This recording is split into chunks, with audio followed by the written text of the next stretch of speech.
So the Grand Stage X or 10, however you want to call it, has a lot of commands and controls of all sorts, and it can be a little bit confusing. So today I'm going to look at how to use the rhythm for a virtual session. There we go. So with this piano you have an authentic rhythm function that has drums and bass.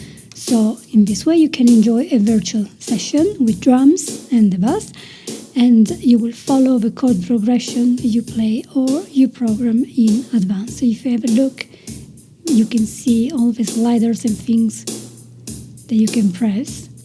So you want to make sure that the chord progression is off, so the button should be unlit, and then you press the setup button, and with that you set the rhythm style and the tempo, and also you can do this while the rhythm is playing. So then you press a little arrow going up and down to select a parameter, or use the value dial or the plus and minus buttons so you can select what you want. There is a whole section in the manual about this. You just press what you want, choose what you want, the style that you want, and then you press the, how would you call that, the press forward button, and the button will light up when you press it. So that's the one on the bottom left. Okay, you can see now in this moment we have a style 16-bit 2. The tempo is 110, and you can move the dial, go down, or you can use an up and down arrow to see what you want. And you can change the bass level. You can really control in your part control anything later on with all the instruments you're going to use.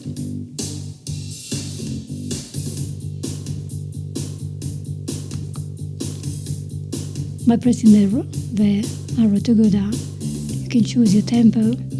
So if you move up, it's going to be faster.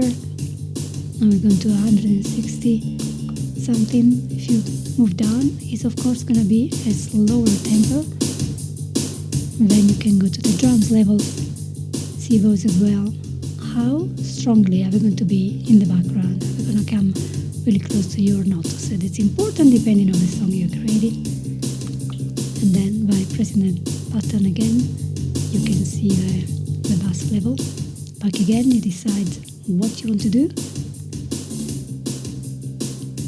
You can also record all your settings and save them.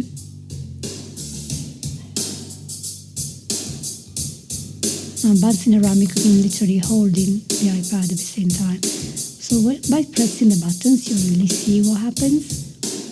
But basically, to make the chord progress automatically for a virtual session, you need to press the chord progression once to turn it on.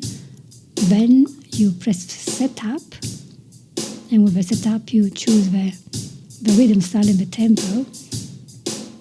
And then you press the function button that corresponds to chord PRD at the bottom right of the display.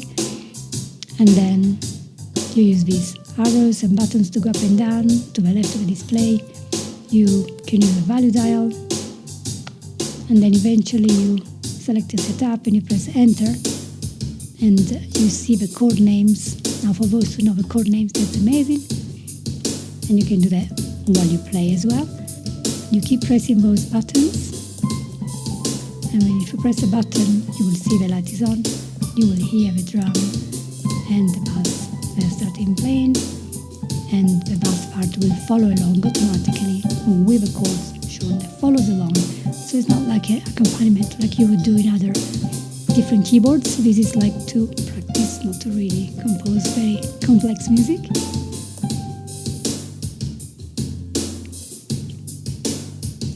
So there are tips in the manual that they tell you to press the bass mute button to silence the bass sound in the rhythm and hear only the drums.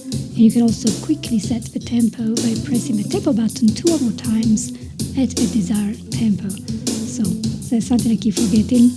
You can also press the key button, and the key setting is shown in the display, and then play a note on the keyboard to instantly change the key or of a chord progression.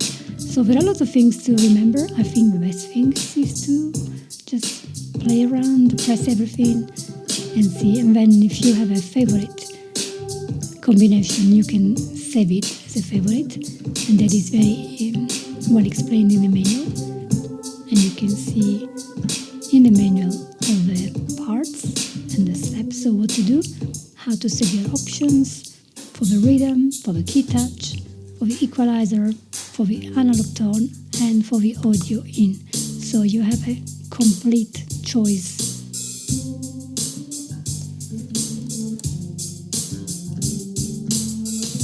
So I'm not just gonna play around with no more comments, so you can hear just pressing keys here and there. You will be able to remember what to do when you want to change your rhythm. If you can work it out, good luck, because I don't know what else to say.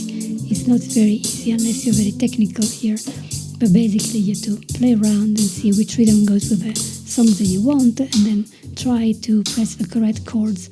Perhaps it's useful for those who don't understand chords well to just go to Google and find out which chords are used for, I don't know, a title of a song that you want, and so then use the chord, write down what they are, and go to the Korg GSX, turn it on, and then add those chords. And if you're always playing the song, you want to put that in the favorite, so you don't have to look it up. Or if you want, you can keep adding them all the time, so then it becomes second nature because you're doing a repeated action. So that's how you learn how to play the piano, right?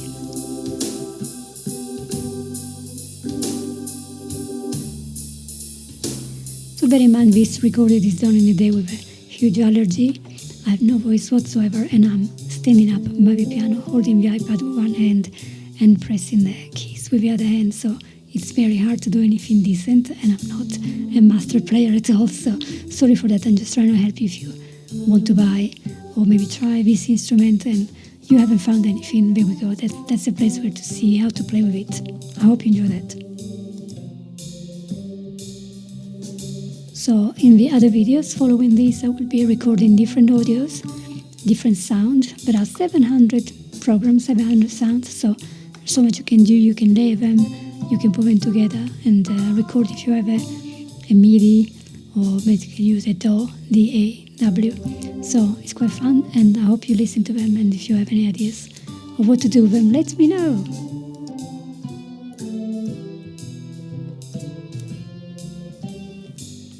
Thanks for being here. Excuse all the mistakes, but yeah, I'm just trying to help you before you buy something you don't understand at all. As in one whole year, I haven't seen anything coming out that really shows how the instrument can be worked. So there we go. Enjoy. Bye.